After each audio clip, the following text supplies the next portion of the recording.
Hello students, कैसे हैं आप सब। आई होप आप सब अच्छे होंगे। आईसीटी वर्चुअल क्लासरूम में आप सबका स्वागत है। मैं विकास। बच्चों, क्लास 6 का मैथ्स करेंगे हम। चैप्टर है आपका नंबर प्ले, जिसको आज कंटिन्यू करेंगे। तो चलिए चलते हैं स्मार्ट बोर्ड पे। देखिए, नंबर प्ले है। अलग अलग टॉपिक्स हम इसमें कवर कर चुके हैं इस चैप्टर में। ठीक है, एक बार हम रिकैप कर लेते हैं जो जो टॉपिक हमने यहाँ पे कवर किए हैं। तो एक तो नंबर्स को हम कंपेयर करते हैं, ठीक है। और फिर सुपर सेल्स क्या होती हैं, ये कॉन्सेप्ट भी आपने अच्छे से समझ लिया था। सुपर सेल्स के बाद हमने किया था pattern of number on number line, ठीक है। तो नंबर लाइन पे जब हम नंबर्स रिप्रेजेंट करते हैं तो किस तरह से करते हैं। अगर हम राइट की तरफ जाएंगे तो नंबर्स की वैल्यू बढ़ेगी, लेफ्ट की तरफ जाएंगे तो नंबर्स की वैल्यू कम होगी, ठीक है। और फिर हमने कुछ डिजिट्स, ठीक है, डिजिट्स की हेल्प से नंबर बनाने सीखे, ठीक है। तो ये सारी चीजें डिस्कस की हैं। फिर डिजिट्स से अलग अलग हम नंबर बना रहे थे, ठीक है। उसके बाद है पैलिंड्रोमिक पैटर्न्स बना रहे थे, मतलब आप लेफ्ट से पढ़ो या राइट से पढ़ो, डिजिट्स को सेम रीड करेंगे वो, ठीक है। ये सब चीजें हमने डिस्कस कर ली हैं। फिर उसके बाद द मैजिक नंबर ऑफ कैपरेकर हमने यहाँ पे डिस्कस किया था। उम्मीद करता हूँ कि आपको याद होगा द मैजिक नंबर ऑफ कैपरेकर कौन सा था। तो द मैजिक नंबर ऑफ कैपरेकर था 6174, 6174।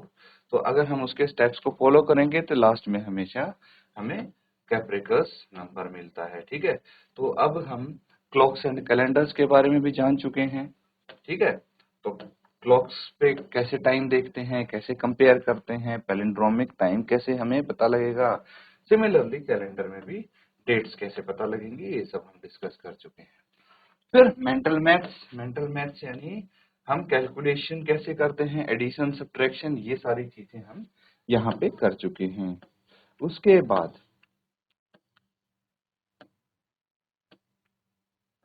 हम जो फिलहाल कर रहे थे वो है बच्चों आपका पैटर्न सिंपल एस्टिमेशन, ठीक है। इस टॉपिक को हम यहाँ पे कवर कर रहे हैं, सिंपल एस्टिमेशन, ठीक है, अनुमान लगाना। तो आपको कुछ चीजें दी जाएंगी, ठीक है, और जिनका आपको एग्जैक्टली नहीं पता है उनका क्या कर सकते हैं आप, अनुमान लगा सकते हैं, एस्टिमेशन लगा सकते हैं, ठीक है। तो इसी के आधार पे कुछ हम क्वेश्चंस यहाँ पे करने वाले हैं। चलिए चेक कर लीजिए। अब सारी चीज जो हमने सारे टॉपिक्स कवर किए थे उनको एक बार आप रिवाइज भी जरूर करना घर पे जाके, ताकि आप कोई चीज भूले ना, ठीक है। तो फिलहाल हम आगे इसको कंटिन्यू करते हैं। और यहाँ पे देखिए कुछ एस्टिमेशन से ही रिलेटेड क्वेश्चन है। क्या बोला गया है आपको, name some objects around you that are a few thousand in numbers, more than 10,000 in numbers, ठीक है। तो आप अगर एस्टिमेट कर सकते हैं, ठीक है, तो आपको कुछ चीजें बतानी है अपने आसपास जो कुछ हजार हों, ठीक है, नंबर्स में। और पार्ट बी में आपको बताना है जो 10,000 से भी अधिक हों नंबर में, ठीक है। तो चलिए इसको नोट करिए और सोचिए, देखिए आसपास कौन सी ऐसी चीज हो सकती है जो नंबर में कुछ थाउजेंड्स हों।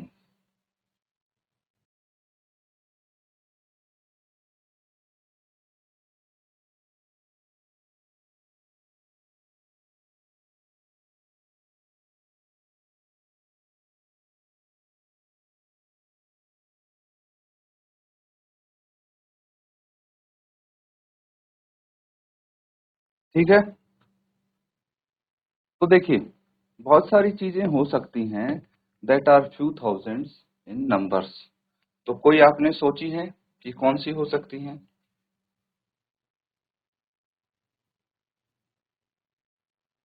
चलिए हम यहाँ पे डिस्कस कर लेते हैं। तो देखिए, अगर फ्यू थाउजेंड्स की बात करें, कुछ हजार, है ना। तो अगर आप देखें, आपने गेहूं के दाने देखे हैं, ग्रेन्स, ठीक है। तो आप बोल सकते हैं ए पार्ट है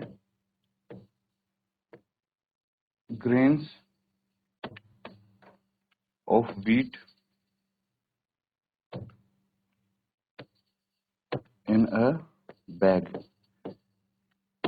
कोई बैग है, ठीक है, कोई थैला है, उसमें अगर वीट के ग्रेन्स होंगे उनको काउंट करेंगे तो कुछ हजार होंगे, है ना। तो ये एस्टिमेशन पे चलती हैं चीजें। और देखते हैं, pieces of chalk, pieces of chalk in a large box. एक बड़े से बॉक्स में चॉक के कुछ पीसीज अगर होंगे तो वो भी कुछ थाउजेंड्स में होंगे। चलिए और देखिए और क्या हो सकते हैं।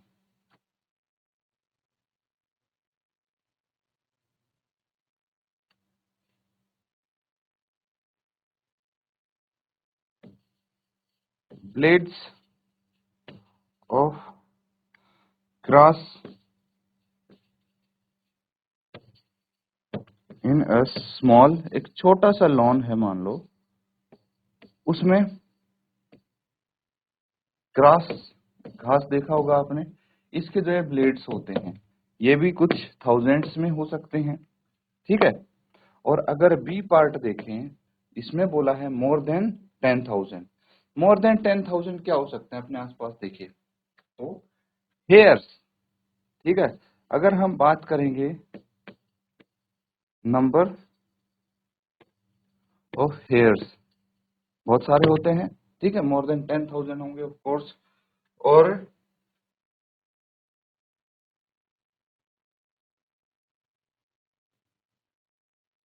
Leaves on a tree, leaves on trees in a school yard. आपके स्कूल में पेड़ होंगे ना, तो उसके जो पत्ते हैं ऑफ कोर्स वो भी 10,000 से अधिक होंगे, ठीक है। और क्या कर सकते हैं, मान लीजिए अगर कोई फैक्ट्री आप विजिट करते हैं तो पिंस, ठीक है, और नीडल्स, पिंस और नीडल्स इन अ फैक्ट्री। और भी बहुत सारी चीजें हो सकती हैं बच्चों, जैसे ग्रेन्स ऑफ सैंड। अगर आप सैंड देखें तो उसके दाने काउंट कीजिए, मोर देन 10,000 होंगे। और क्या हो सकता है, अगर बहुत बड़ी लाइब्रेरी की बात करें, ठीक है, बड़ी सी लाइब्रेरी में नंबर ऑफ बुक्स भी 10,000 से ज्यादा हो सकती हैं, ठीक है, एंड सो ऑन। काफी सारी चीजें हैं जो आप एस्टिमेट कर सकते हैं यहाँ पे।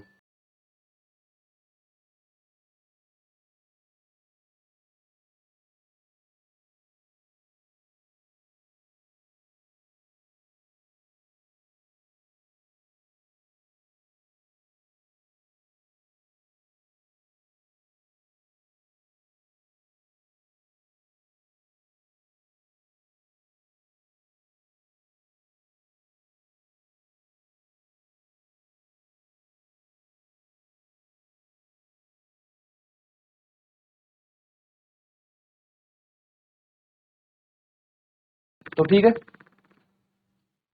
ये वाला क्वेश्चन हमारा कंप्लीट हो गया है। अब देखिए कुछ और हम एस्टिमेशन के क्वेश्चन यहाँ पे करने वाले हैं, इनको आप नोट कर लीजिए बच्चों।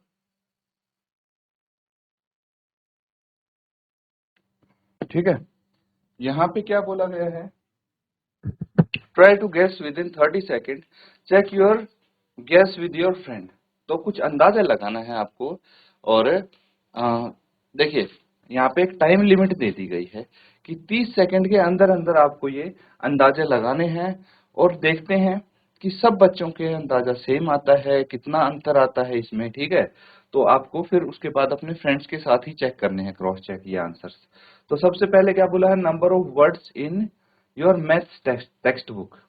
तो आपको ये बताना है मैथ्स की टेक्स्ट बुक में नंबर ऑफ वर्ड्स 5,000 से ज्यादा है या 5,000 से कम है। अगर आपको लगता है कि 5,000 से ज्यादा वर्ड्स हैं तो आप ए टिक करेंगे, आपको लगता है 5,000 से कम वर्ड्स हैं तो बी पार्ट को टिक करेंगे, ठीक है।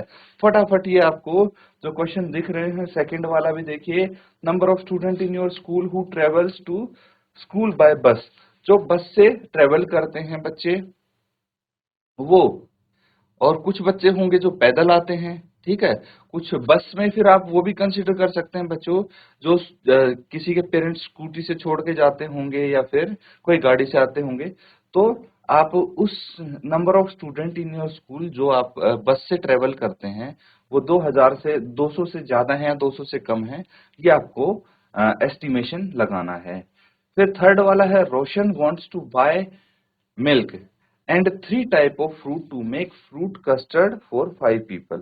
तो रोशन को कुछ मिल्क खरीदना है और 3 अलग अलग प्रकार के फ्रूट्स उसको खरीदने हैं ताकि वो कस्टर्ड बना सके। कितने लोगों के लिए? 5 लोगों के लिए।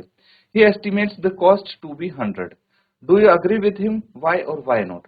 तो उसको लगता है कि 100 रुपए के आसपास में ये सारा सामान आ जाएगा। आपको लगता है कि उसने सही एस्टिमेट किया है या फिर आपको नहीं लगता, मतलब उसने गलत एस्टिमेट किया है या सही है, आपको बताना है विद रीजन, ऐसा क्यों, ठीक है। तो चलिए फटाफट इनको आप आंसर लिखिए और फिर चेक करिए आपस में कि कुछ अलग आंसर हैं या सबके सेम आंसर हैं आपके।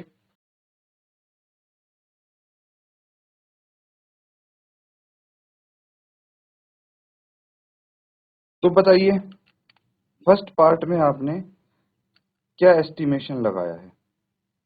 Number of words in your school text book. I think आपकी स्कूल की मैथ्स की टेक्स्ट बुक में अगर वर्ड्स काउंट करने लगे तो मोर देन 5000 होने चाहिए, ठीक है। तो ऐसा क्यों सोचा मैंने? देखिए, अगर आप मैथ्स की टेक्स्ट बुक में नंबर ऑफ पेजेस देखें तो मोर देन 150 या मोर देन 200 होंगे पेजेस। अब पर पेज लगा दो, अगर आपके 80-90 वर्ड्स भी हुए तो भी आपके number of words more than 5000 हो जाएंगे, है ना। तो इसीलिए ये एस्टिमेशन लगाया। अब number of students in your school who travels to school by bus more then 200 और लेस देन 200। तो ये देखिए, अब हर स्कूल के बच्चे का आंसर अलग हो सकता है। हो सकता है कि आपके स्कूल में जो बच्चे हैं वो जो बस से ट्रेवल करते हैं वो 200 से कम हो, ठीक है। हो सकता है किसी स्कूल में स्ट्रेंथ बहुत ज्यादा नहीं हो या फिर बच्चे आसपास रहते हैं जिनको किसी व्हीकल की जरूरत ना पड़ती हो तो वो पैदल ही आ जाते हैं। तो ये आप अपने हिसाब से आंसर लिख सकते हैं। अब अगला है Roshan wants to bye milk. रोशन को दूध खरीदना है और 3 फ्रूट्स खरीदने हैं। क्या आपको लगता है कि 100 रुपए में ये सब आ जाएंगे? अब देखिए, यहाँ पे अगर हम बात करें किसकी? मिल्क की और 3 टाइप के फ्रूट्स की, तो मुझे नहीं लगता कि 5 लोगों के लिए रोशन कस्टर्ड बना पाएगा 100 रुपए में, ठीक है। तो मुझे तो नहीं लगता, मेरी तरफ से तो साफ ना है। अब देखिए एस्टिमेशन मेरा क्या है? एस्टिमेशन ये है कि अगर 5 लोगों के लिए मुझे कस्टर्ड बनाना है तो अप्रोक्स 1 लीटर तो मिल्क लगेगा, 1 लीटर मिल्क लगेगा, ठीक है। अब हर जगह पे मिल्क की कॉस्ट डिफरेंट हो सकती है, लेकिन ऑन एन एवरेज अगर हम माने तो मिल्क की कॉस्ट आपकी 60 से 70 के बीच में होनी चाहिए, ठीक है। कम ज्यादा हो सकती है। तो 60 से 70 रुपए तो आपके मिल्क में ही चले गए। फिर आपको भाई 3 टाइप्स ऑफ फ्रूट्स भी लेने हैं। टाइप 1 मान लीजिए बनाना लिया आपने, ठीक है।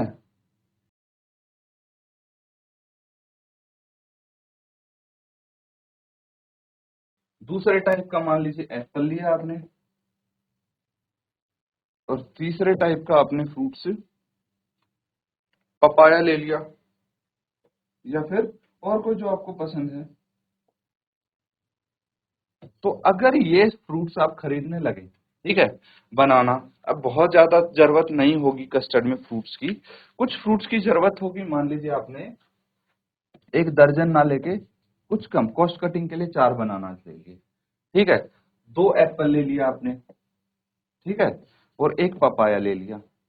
अब 1 पपाया का ही एस्टीमेट थोड़ा साइज बड़ा होता है, तो आप मान लीजिए कि 50 रुपीज के अराउंड तो 1 पपाया ही पड़ेगा आपको, ठीक है। फिर बनाना भी हो गया, अप्रोक्स 20 रुपए के आसपास बनाना पड़ेंगे। फिर एप्पल हो गया तो 25 से 30 रुपए अगर आप एक एप्पल लेंगे तो भी लगभग इतना पड़ेगा, दो तो और ज्यादा हो जाएगा। तो इनका अगर आप टोटल करके देखेंगे तो ऑफकोर्स 100 से ज्यादा आएगा ना। तो यही चीज मैं आपको बता रहा हूँ कि देखिए हमने एस्टिमेट किया था, ये इतना सब हमें गणित लगाना नहीं पड़ेगा। आप ओवरऑल एस्टिमेट करके देखिए क्या करना है कि भाई 1 लीटर मिल्क है और 3 टाइप के फ्रूट्स हैं, ऑब्वियसली वो 100 से एक्सीड कर जाएंगे, तो 100 का एस्टीमेट उनका गलत है। समझ में आया, रीजन समझ में आया। अगला देखिए, estimate the distance between Gandhinagar in Gujarat to Kohima in Nagaland. तो यहाँ पे आपको मैप देखना पड़ेगा, मैप ऑफ इंडिया। ठीक है, तो अगर आप पॉलिटिकल मैप देखेंगे इंडिया का तो आपको पता लगेगा कि जो गुजरात है, ठीक है, गुजरात है वो किस तरफ है, वेस्टर्न कोस्ट, वेस्टर्न कोस्ट पे है, और जो नागालैंड है वो है आपका ईस्ट की तरफ। ठीक है, तो इन स्टेट्स में गुजरात में और नागालैंड में काफी डिफरेंस है, बीच में काफी स्टेट्स भी आती हैं। तो अगर मैप को आप देखेंगे तो आप इसमें इजीली अंदाजा लगा सकते हैं, क्योंकि मैप में डिस्टेंस भी दिया होता है कि इतने सेंटीमीटर पे इतने किलोमीटर, मतलब उसमें स्केल दिया होता है मैप में। जब आप मैप देखेंगे तो आप पता लगा सकते हैं कि कितना आपका डिस्टेंस हो सकता है इनका। ठीक है, तो अप्रोक्स ये मान लो मैप से आपको इतना अंदाजा हो जाएगा, 2500 से 3000 किलोमीटर डिस्टेंस हो सकता है इन दोनों के बीच का। ठीक है, ये एस्टीमेट हम लगा सकते हैं। तो आप मैप देखना, ठीक है, उसमें आपको पता लग जाएगा। नोट कर लीजिए इसको, कुछ अगर डाउट आप पूछ सकते हैं।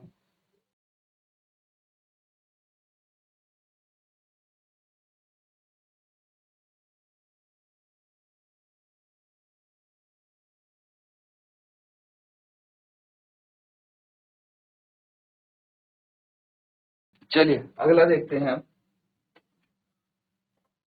यहाँ पे एक क्वेश्चन है, 5th क्वेश्चन। अब इसका एस्टीमेट आपको बताना है। शीतल इज इन ग्रेड 6, वो छठी कक्षा में है, and says she has spend around 13,000 hours in school till date. Do you agree with her or not? अब चलिए देखिए, ये सब आपका ना सोचने के तरीके पे डिपेंड करता है कि आप आंसर तक कितने जल्दी पहुंच पाते हैं। तो मेरे हिसाब से I don't agree with her, no. ठीक है, तो सीधा मुझे कैसे पता लग गया इतनी जल्दी, वो हम डिस्कस कर लेते हैं। देखिए मैंने ये कैलकुलेट किया है कि शीतल की अगर बात करें तो ऑन एन एवरेज 6 घंटे, 6 आवर्स पर डे वो स्पेंड करती होगी स्कूल में, है ना। एक दिन में लगभग आप इतने ही घंटे रहते हैं स्कूल में, फिर आपकी छुट्टी हो जाती है, तो 6 से 7 घंटे आप मान सकते हैं। फिर अगर एक साल में बात करें तो 1 ईयर में लगभग 200 दिन आपका स्कूल लगता है। बाकी संडे की छुट्टी होगी, कुछ हॉलीडेज हो गई आपकी एडिशनल। तो 200 दिन के लिए अगर स्कूल लगता है और एक दिन में 6 घंटे रहता है, तो दोनों को मल्टीप्लाई करेंगे तो अप्रोक्स 1200 घंटे वो मान सकते हो आप कि 1200 घंटे एक साल में वो स्कूल में रही है। तो यहाँ पे तो सिर्फ एक ग्रेड की बात हुई, मतलब 6 क्लास की बात हुई।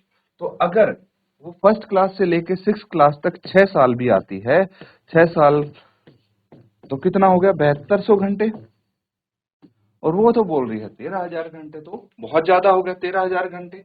इसीलिए क्या है ये, the number of days spend in school is lesser than 13,000 hours. ठीक है, समझ में आया कि कैसे हमने इसका एस्टिमेशन लगाया है। आप लिख सकते हैं, no, the number of days spent by Sheetal in the school is than less than 13,000 hours. Days नहीं होगा, नंबर ऑफ आवर्स लिखेंगे आप यहाँ पे 13,000 आवर से कम स्पेंड किया है। अगला देखिए, earlier people use to walk long distances as they had no other means of transport. तो पुराने समय में लोग क्या करते थे भाई, ज्यादा चलना पड़ता था उनको, क्योंकि अभी की तरह बस हो गई, गाड़ी हो गई, कार हो गई, ठीक है, या साइकिल हो गई, या फिर आप स्कूटी बोल लो, बाइक बोल लो, तो पहले नहीं थे ये मीन्स ऑफ ट्रांसपोर्ट ज्यादा, इसीलिए उनको ज्यादा दूर तक पैदल चलना पड़ता था। Suppose you walk at your normal pace, approximately how long would it take to go you take you to go from your current location to one of your favourite places near by. तो ये देखिए totally depend करता है आप पे कि आपका favourite place कितनी दूर आपको लगता है घर से। तो आपको बस ये बताना है कि लगभग कितना समय लगेगा अगर आप अपनी नॉर्मल स्पीड से चलें पैदल आपके फेवरेट प्लेस तक पहुंचने में, ठीक है। दूसरा, your current location to any neighbouring states capital city. मान लीजिए आप अपनी जो करंट लोकेशन है, ठीक है, उत्तराखंड में, तो आप इसकी कोई नेबरिंग स्टेट आपको देखिए, सबसे पहले तो आपको ये पता लगाना पड़ेगा कि नेबरिंग स्टेट कौन सी है उत्तराखंड की, कोई बता सकता है? तो नेबरिंग स्टेट्स आपकी मान सकते हैं यूपी हो गया, हिमाचल प्रदेश हो गया, जिनका आपका बॉर्डर इसके साथ टच होता है। तो आप उनकी अगर कैपिटल सिटी पता लगाना चाहें तो कैपिटल सिटी में जाने में आपको पैदल कितना समय लगेगा, ये आपको अंदाजा लगाना है कितने घंटे लगेंगे, ठीक है। और to the southern most point in India, to the northern most point in India, ठीक है। तो सदर्न मोस्ट पॉइंट से नॉर्दर्न मोस्ट पॉइंट में जाने में कितना समय आपको लगेगा ट्रेवल करने में, ये आपको सोचना है, ठीक है। तो ये वाला जो पार्ट है, इसके तीनों पार्ट आप होमवर्क में कंप्लीट करेंगे।